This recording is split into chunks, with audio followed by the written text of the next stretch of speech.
It is 21 after 5 on Channel Africa, and we're about to get into a conversation that I think we all need to hear or know a little about. Tryphosa Siwela, who's a clinical psychologist and, of course, the director of Siweya Wellness Solutions. He's joining us right now on Channel Africa. Good afternoon, sir. How are you? Good afternoon. Good afternoon to the viewers. Thanks for having me this evening. What a pleasure to be chatting to you. So we're chatting about the lasting impact of, I guess, our parents on our lives, whether it's a mom or a father or both.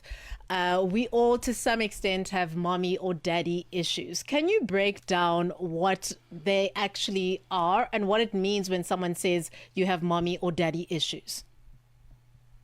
Thank you so much. So I think that speaks to the role that parents have, on the life of children from the time they were born, throughout their lifespan.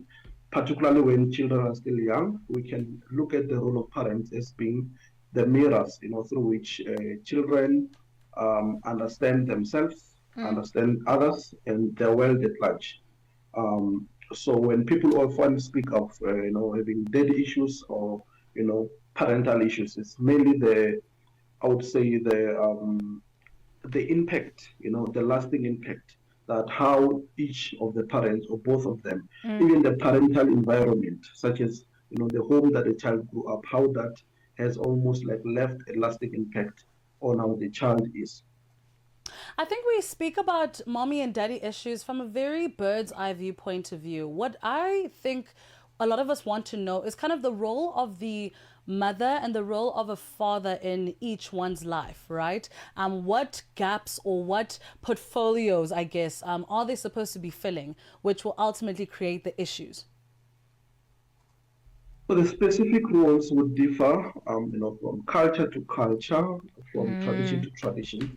But what is common amongst all cultures and traditions is that both parents have got a role to ensure that the child feels nurtured.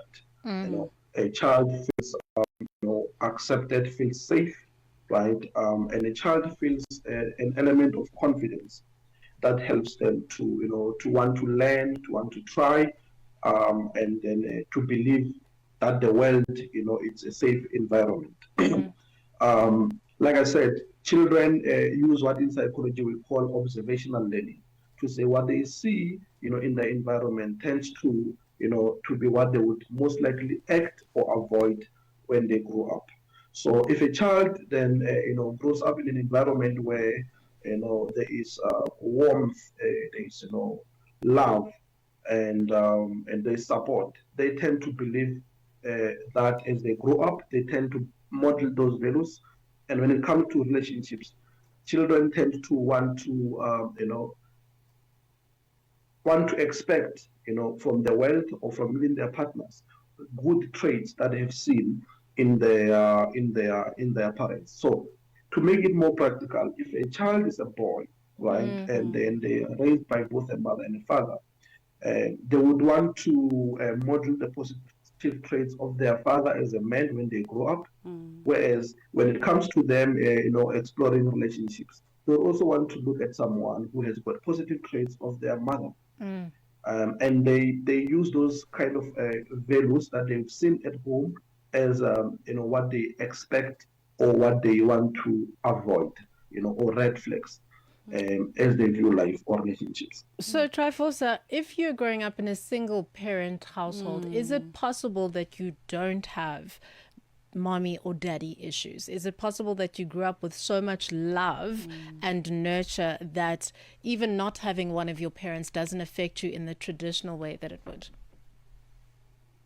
It is possible, but what is more, I think the question of possibility, it is possible, very possible. But what is more common is that someone who would have grown up knowing that their father is alive but is not involved, right? They tend to feel some form of neglect, right?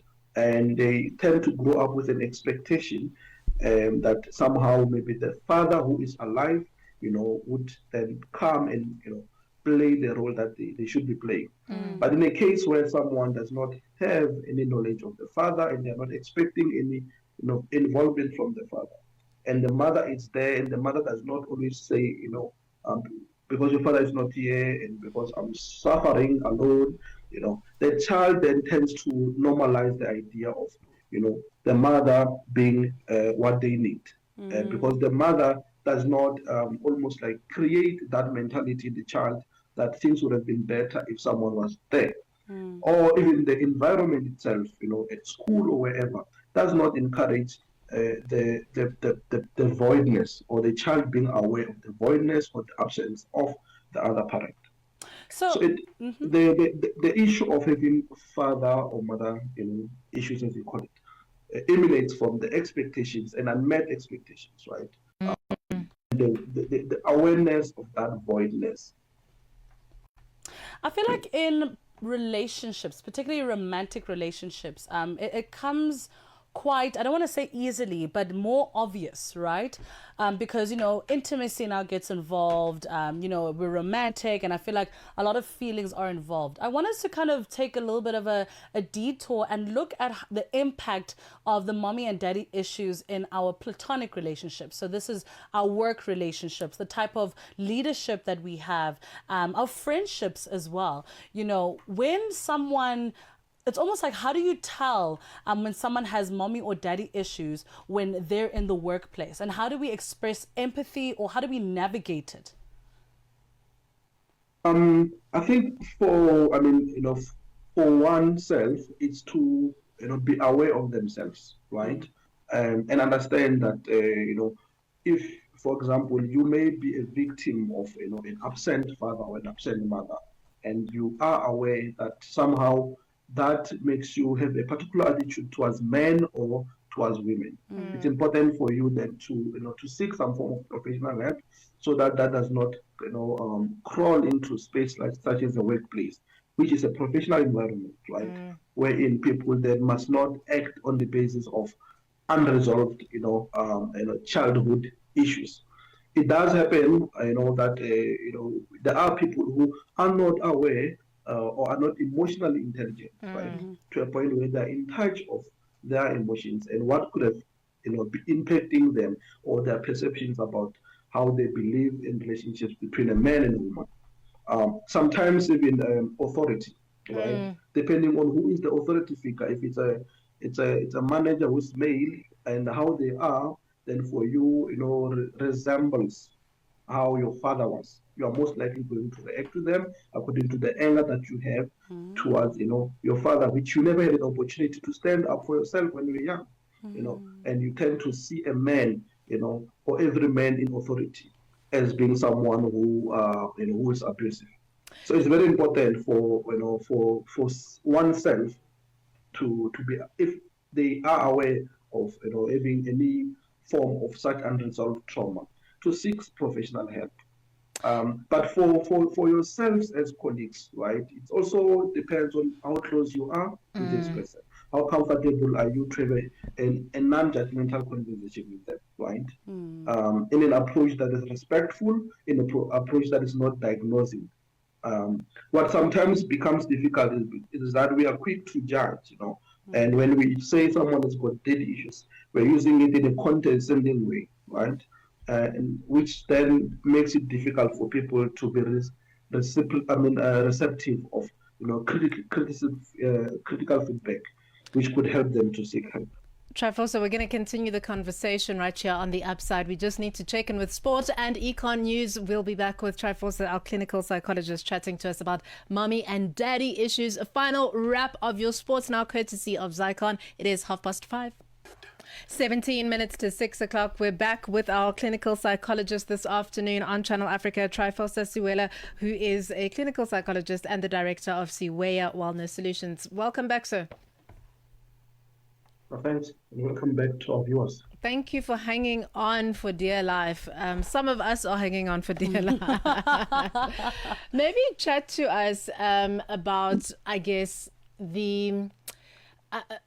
I almost want to say the positives around, I guess, knowing that you have daddy or mommy issues. What is the solution thereafter? How do you address them? Where do you go? How do you seek help to almost rectify a whole childhood of, I guess, repetition of the same pattern that you're now continuing as an adult?